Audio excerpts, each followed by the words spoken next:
This is Electric Universe Eyes, and today I'm going to narrate from the Everywhen project posted on Facebook, March 5th, 2020. How could these squatting figures observed throughout the globe possibly relate to our planet's history in the solar system? There are many mysteries yet to be solved regarding the origins, not just of our species, but of our earliest and most universal belief systems. All peoples of the earth seem to agree that the gods lived in the sky, that heaven or paradise is above the clouds. We accept this background assumption with no controversy, never questioning as to why the earliest gods, as reflected in the religious doctrines and myths of the world, were universally named after planets. Back then, stargazing equaled religion.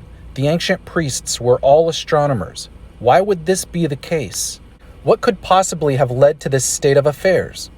The planets today are mere pinpricks of light in the night sky, scarcely reflecting the towering, powerful, destructive, awe-inspiring attributes given to them in myth stories, various prayers of supplication, and rituals of sacrifice around the world.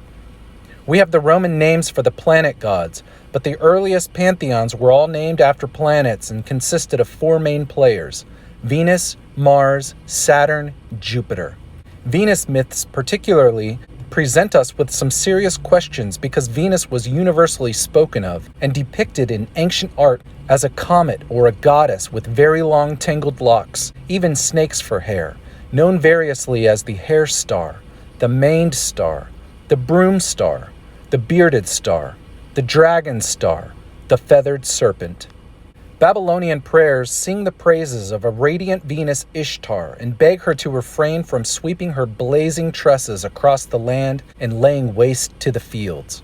These were peoples able to build great cities and irrigation systems, not mental patients suffering hallucinations. Is there any chance of bridging these descriptions with physical reality? You have seen photos and videos of the aurora borealis, right?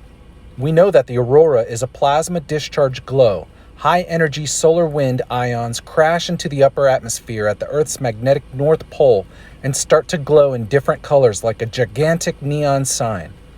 Neon signs are plasma discharges on a small scale. The aurora is planetary scale. We've all seen Hubble telescope images of nebulas with web-like filaments or galaxies with glowing spiral arms. These too are plasma discharges known as Birkeland currents.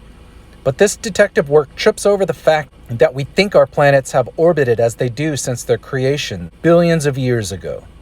This may be a faulty axiom. Our solar system has many anomalies that point towards instabilities in the planetary orbits. The asteroid belt, for example, has no rigorous explanation. A rubble field orbiting where a planet should be according to Lagrange orbit spacing calculations. Were our planets on eccentric orbits recently? Could ancient humans have experienced electrical plasma discharges between planets in the heavens? We know that plasma discharges come in various patterns depending on current intensity and magnetic force.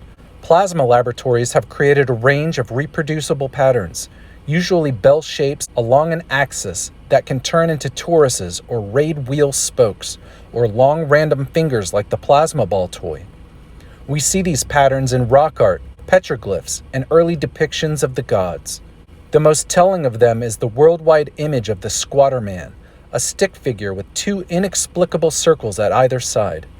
When compared to photos of high-energy plasma discharge bell and torus configurations seen from the side, the Squatter Man suddenly emerges with a clarity and explanatory power that is compelling.